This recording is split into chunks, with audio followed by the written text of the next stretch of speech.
2020年5月17日下午，69岁的浑元形意太极拳掌门人和50岁的民间武术教练王庆民展开了一场擂台 PK。本以为双方可以难解难分，大战几十回合，毕竟一个是一派之长，另一位是武术教练，怎么说也应该是棋逢对手。不料开场不过30秒，所谓的浑元形意太极拳掌门人便被对方连续 KO 倒地3次，最后因伤势过重无法继续参加比赛。自古是文无第一，武无第二，练武术的人在一起，免不了相互谈论武术，相互切磋。如果是很文明的交流，这就叫相互切磋技艺。如果有一方不怀好意，那就是踢场子，这样的事情也在所难免。其实切磋也好，踢场子也罢，目的无非是为了争名夺利，看你不顺眼了，过去跟你干一架，这其中既有门户之见，也有派别之争，个人恩怨赢的一方自然就会名利双收，提升自己的江湖地位，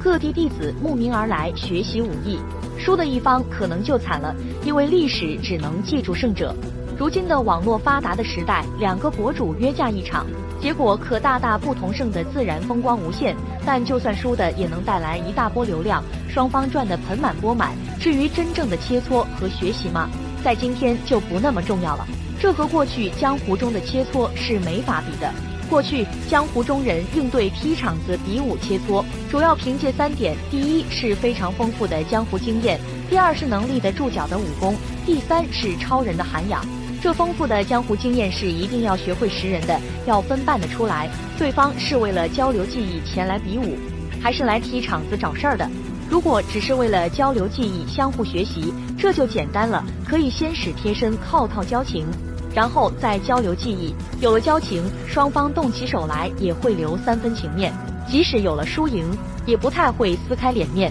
当年八卦掌的祖师爷董海川在肃王府掌打沙氏夫妇，扬了名，立了腕儿。在这之后，董海川的名声在京城是一传十，十传百，很快就传遍了这京城内外众多的习武之人前来拜师学艺。当然了，这里面也有不服气的前来动手切磋的。这天就来了2个人，一个姓刘叫刘奇兰，另一名姓郭叫郭云深。这郭云深就是大名鼎鼎的半步崩拳打天下的形意拳高手。这3人见面之后，通了名姓与流派师承，彼此说了一些久仰慕名之类的客套话之后，就准备动起手来。董海川打量了一下郭云深和刘奇兰，只见郭云深是中等身材，虽然不是很雄伟，却也十分的结实，皮肤黑，高颧骨，大眼睛，笔直口方，一脸的正气。久经江湖，董海川一看便知这是位正义之士，心里暗下佩服。而放眼望去，这刘奇兰只见身材比郭云深略显高瘦，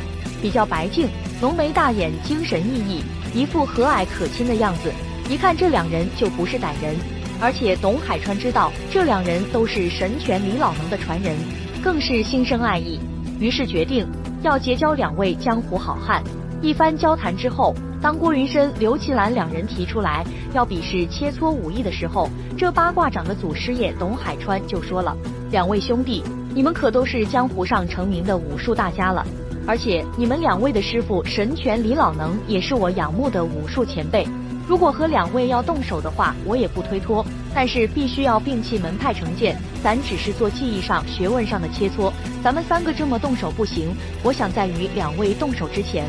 先要结成金兰兄弟，然后咱再切磋比试功夫，2位觉得怎么样？”刘奇兰、郭云深2人也很仰慕董海川，知道他的侠义事迹，所以也齐声答应，那自然是求之不得了。于是3人摆下香案，歃血为盟，一结金兰。这3人之中呢，董海川年龄最大，其2呢是郭云深，然后是刘奇兰。这3人的结就是现在所说的八卦形意不分家的由来。结义之后，3人再动手切磋，就没有八卦门、形意门与南派之间的争斗了，而是同门之中的切磋。董海川的这一个举动，正说明董海川的江湖经验丰富化干戈于无形之中，这就是真正的一派宗师的风范，和现在的跳梁小丑的本质区别。董海川在面对前来挑战的武林高手，既表现出了谦逊，又顾及到门派之见。他知道无论谁赢谁输，对自己或者对他人的门派在江湖上的声望都会有所损伤。